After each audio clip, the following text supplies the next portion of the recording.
Well, here I sit, tucking into some Wonder White with peanut butter. The challenge will be these inlets. So there could be some swimming, there could be some circumnavigating, there could be some pleas to people with boats, or all of the above. And we'll just have to see what the lads are up to and up for when they arrive. Well, look at this! It's two friends! It's Caleb and Pete! Here we go, off to try and cross Sydenham Inlet. I love cinnamon. It's my favourite flavour. Found myself a little sea star. They can reproduce with just one leg. You just need one of their legs. Because right in the middle is where all their genetic material is. So if you break up a leg... Relatable. So true. I've got my genetic material stored in my belly button for safekeeping. Yep, see me. See me. See me on the wing. Running with 25 kilos. Having arrived at our first inlet, I now had to coax the boys into the water. How you feeling, Pete? Going for a swim? So good. So good. He's up for it. How you feeling, Caleb? Swell, can't wait to get my pants off. What are we thinking, gents? I just think everything above the waist is dangerous.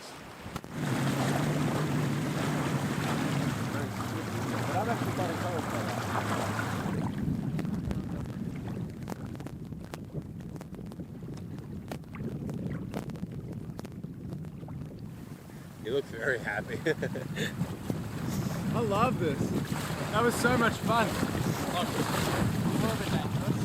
It's the right amount of dangerous.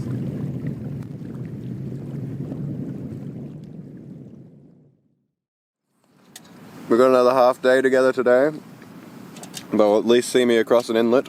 Probably not the day for it, but it must be done. And then we'll go on our ways. There's a bit of rubbish around. A bit of stuff we're finding on the beach. We found some bags, some soccer balls, some ropes, some nets. This is supposedly one of the most wild places in southern Victoria. We'd planned to spend 3 days walking together, but in the end the boys had to leave after half that. It was so good seeing the boys, and it was so good crossing that inlet with them. We said our goodbyes across the water, and now it's just me again. Me and the wide, wide world. I'm running out of ways to say it's beautiful. But it is. I find myself just walking along, just breaking into a smile for where I am and for what I get to do.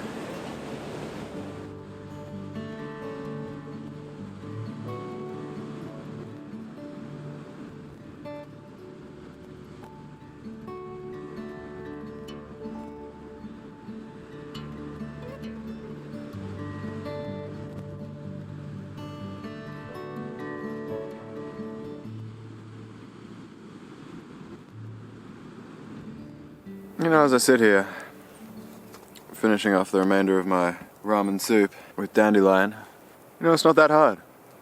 This whole long walking thing. There was a river crossing today, we managed that. We stayed mostly dry, and we covered a fair distance, despite starting late. Fun was had, exercise, learning, new experiences, saw beautiful animals, and beautiful scenery, and now I've got a hot meal in my belly. And it's just good times.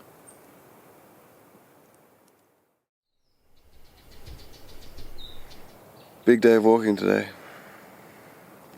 And an inlet crossing. Unless I can find someone with a boat again. But otherwise, probably another wade or perhaps a swim. Already I've taken a wrong turn. I have to turn back. It's just frustrating to go the wrong way. It's warm today. The heat itself is going to sap my water and possibly my energy, so I need to be careful. My effort and my time and my water are the three biggest resources today and tomorrow. So I just don't really have time to be going the wrong way like I just have. It's just a bit hard going right now, knowing how far I need to walk today and the next day.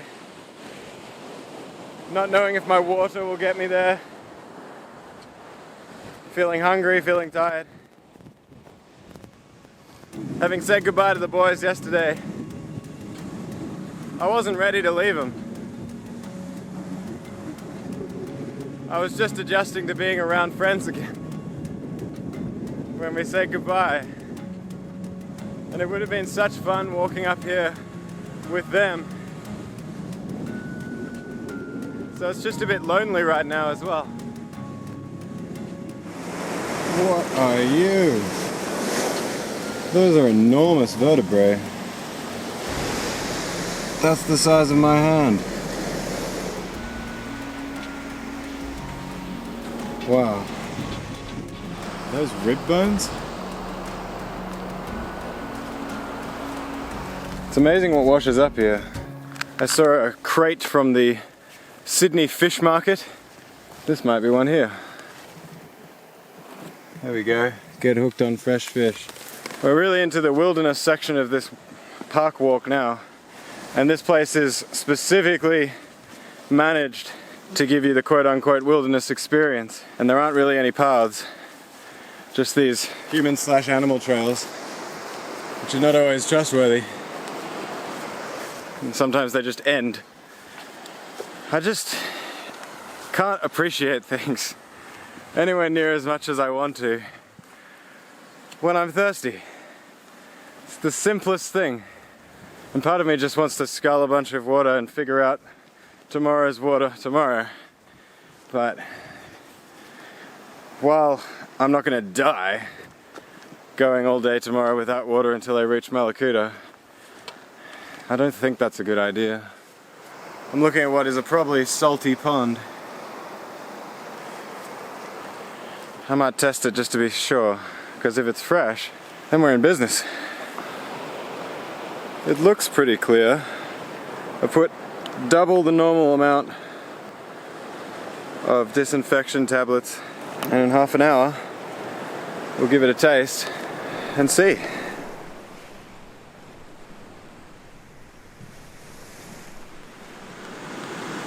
Not gonna lie, the pond water's a little salty. Here's hoping the inlet's not too far. Whoa. This is how to get sandy shoes. Well, as if right on cue, after just coming down that dune, I find this. A little rill, and it tastes fresh. So we're gonna fill up in case we find nothing else.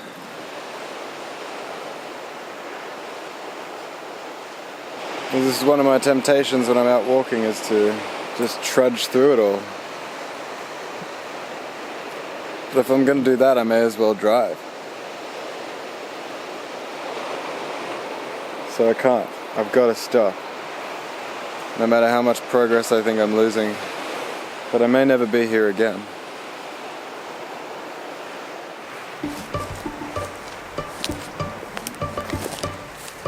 That lighthouse?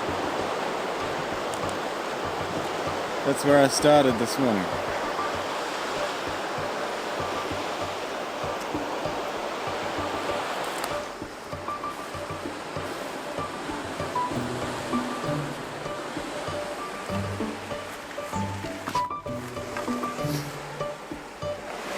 Well, we're at a point where I don't quite know how to get through. This is what we're working with. And back there is a sheer drop. And here is a pretty sheer drop. I think it's a drop or lower the pack down and then climb down. Well, we didn't do it that way in the end. I had that doubt. Not just the, this is a little bit risky doubt, but the, oh mate, you could really stack it here. And if you do, there's no coming back. And that's a doubt worth listening to. That's not a doubt that stops you from doing things. That's a doubt that stops you from dying.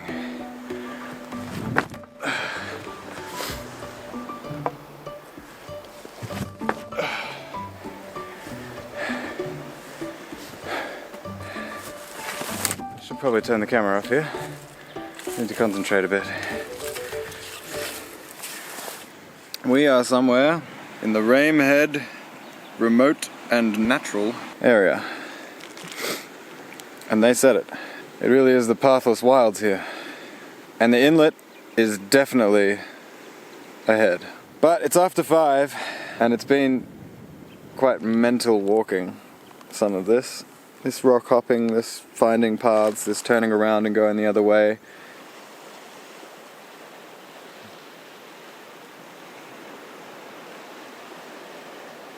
I'm tired.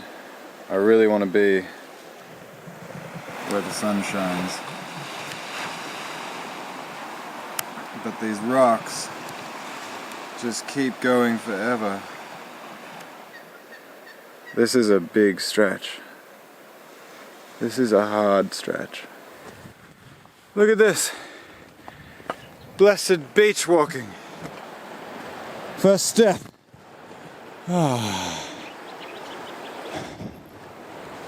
What a calm little inlet. I'm going to try and investigate this inlet and make the call. It's bang on 8 o'clock, and as you can see, the tide couldn't really be much lower. But man, from here, it looks pretty promising. Well, lords and ladies, the verdict is in. It's sure deep here. But the better news is, out there, it looks so calm that a toddler could wade it. It's going to be chilly, but I may not get a better opportunity. Oh man, doing it when the sun's down is not my fave. But this is the time, this is the way. Let's do it. Okay, well, deeper than expected, but only up to my shoulders and only for 5 meters. Thank you, Maria and Greg, for this dry bag. It is wonderful. Oh. I stumbled onto a beach and with my head torch found the track up to the campsite. I saw a couple wander down from the campsite on the other side as I was walking towards the inlet to see if it was passable. And I was walking very briskly at 7 p.m, 7:30 p.m. They were out having a romantic stroll. I have no idea what they thought I was doing because I didn't head for the campsite. They would have seen me drop my pants, stuff everything in a big dry bag and just walk across, and then the whole process in reverse.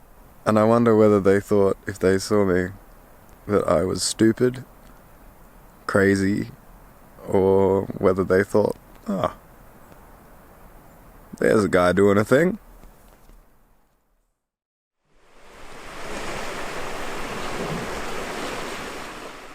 Probably got just under 30 k's to go today, which is not nothing. You see that? You know what that means? That means I just found a path. The path, in fact. It's so uplifting to actually be on a path. First I've seen in days. I feel like I could almost run. Oh man, that feels so good. Just eaten almost all my food. I now have a block of cheese and some dates that whoever took my bag and handed it in to the police thought were drugs, which led to the very interesting unlooked for question by the police officer when he handed my stuff back, and he said, "Now, was there anything in that bag that shouldn't have been there?" To which I didn't really know how to answer. I told him I'd never done drugs in my life, and he said, "Good man."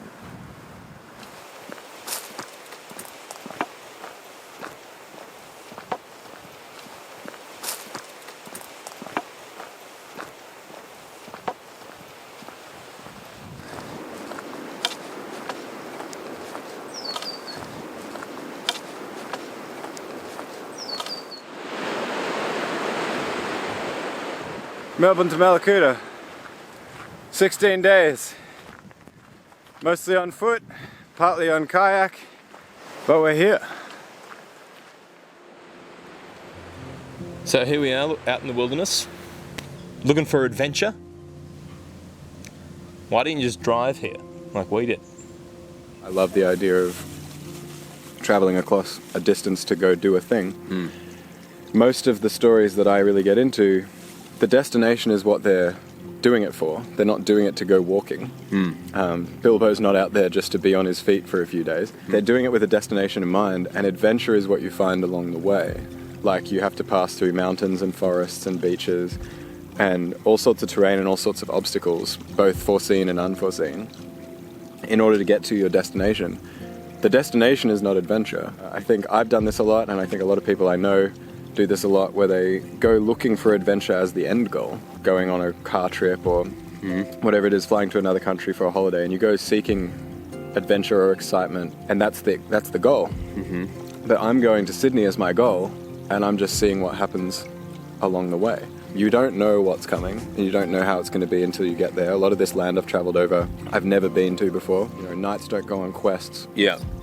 People don't go on pilgrimages in order to have gone on a journey. They go on the journey in order to get to the destination, and the journey is what makes the great tale.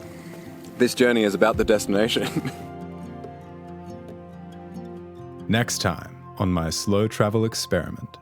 I feel celebratory, I feel free, I feel uplifted. Don't know about this. This isn't even slightly fun anymore. I can't find a way through. I've been trying for hours. It's really just all gone very wrong.